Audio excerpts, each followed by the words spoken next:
Así es, o que tenga una condición. Y es tal cual.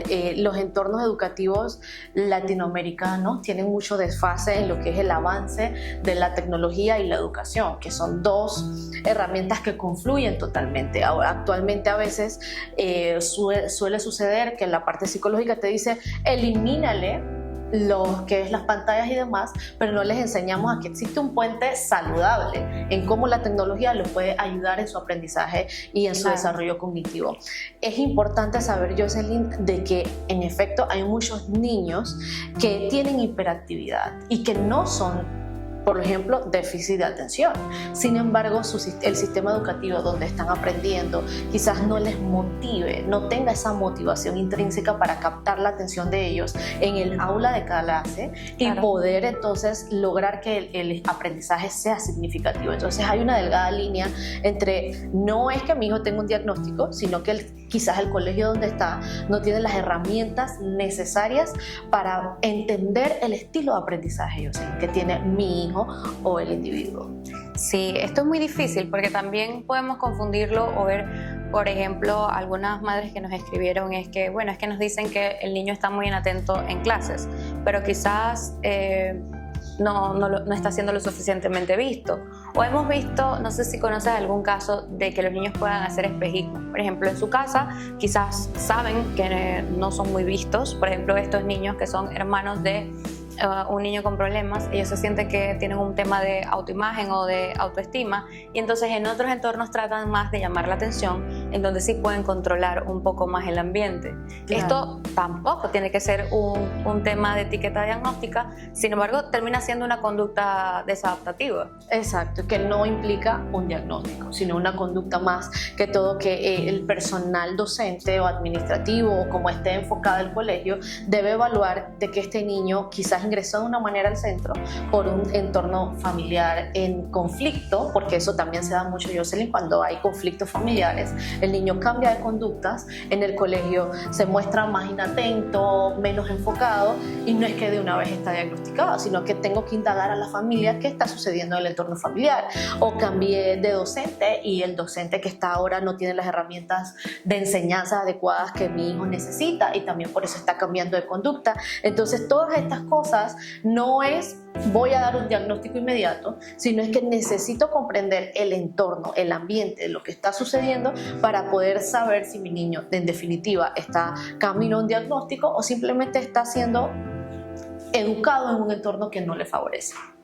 Hablando familiar y escolar. Claro, y en todos los aspectos, ¿no? También en el tema deportivo, si el niño está en algún deporte y dejó de hacerlo por alguna lesión, eso también afecta incluso el estado de ánimo de ellos. Totalmente. Pero Melvis, me gustaría que habláramos o que le dejaras, a ver, uno como madre tiene muchísimas dudas. Por ejemplo, tú que eres psicopedagoga, ¿qué es lo básico que uno debe de saber, que uno también pueda exigirle al colegio o que uno pueda dialogar con una profesora y saber si realmente están haciendo esa adecuación curricular, saber si tu hijo realmente tiene las herramientas? Desde el punto de vista psicopedagógico, ¿qué crees que es lo más importante? Para mí es esencial que todos los padres, Jocelyn, creo que de hecho debiese ser cuando están los primeros años, evaluar a mi hijo cuál es su estilo de aprendizaje. Creo que ese es el secreto. Saber cómo tu hijo aprende de manera más rápida y eficiente te va a ayudar y te va a eliminar muchísimos conflictos escolares. Porque tú llegas donde la docente y le dices, docente, mi hijo es más auditivo. Las tablas de multiplicar se las va a aprender con una canción. Le tengo la canción. Claro, pero qué increíble que eso que dices, porque al final es un súper tip para incluso elegir la escuela, porque obviamente 100%. Eres consciente que venimos de un sistema social, entonces claro, yo quiero que mi hijo esté en tal escuela porque me gradué allí, exacto, o porque es la nueva, pero quizás no es la escuela que mejor se adapta al niño. Así es, totalmente, y que no necesitamos tener renombres escolares. Claro. El objeto final es que mi hijo aprenda y que tenga una educación, no es que se gradúe, yo sé. Exacto, no solamente es que se gradúe con conocimientos, con los principios básicos de aprendizaje, que cuando lea pueda retener lo que está leyendo. Hay personas que leen simplemente para sentir que tienen, que saben leer, pero no han aprendido. Entonces, todo ese procesamiento de la información, de cómo la persona aprende, tiene que ver en el estilo de aprendizaje. Si tú eres visual, a ti las canciones no te van a funcionar. Tú necesitas ver un video de YouTube. Por eso es que ahora hay estudiantes que aprenden más con YouTube que con el docente. Y es por el tema del estilo de aprendizaje. Yo tengo que conocer a mi hijo, conocerme a mí también para saber de qué manera puedo aprender más rápido y eficiente. Entonces podemos decir que si agendan una cita contigo en 1 o 2, 3 sesiones, pueden definir cuál es el estilo de aprendizaje de su hijo. ¿Es un proceso paulatino o es una prueba que se aplica? No, es un proceso paulatino. Se les enseña, se les da herramientas de cómo identificar los estilos de aprendizaje, no solamente de tu hijo, sino de tu entorno. Si también tienes un entorno laboral de liderazgo, tú aprendes cómo mi equipo puede manejar información de manera más rápida, procesar información, y obviamente aquí en Psyker nosotros contamos con las herramientas adecuadas para poder acompañarles a esos papás a aprender para enseñarles a sus hijos y que redunden en avances de enseñanza, más que todo, y de todo en aprendizaje. ¿Qué piensas del uso de los pictogramas en las rutinas de los niños? Lo que pasa es que los pictogramas van a ayudar a los niños visuales.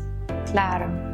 De nuevo, va a depender del estilo. Es correcto. También entonces va a depender como del tema de las pausas activas para los que son más kinestésicos. Y entonces de las personas que necesitan, por lo menos yo necesito siempre tener pausas activas para poder regularme en el baño o viendo un pajarito que pasa. Es mi forma de que mi cerebro procese y se regule.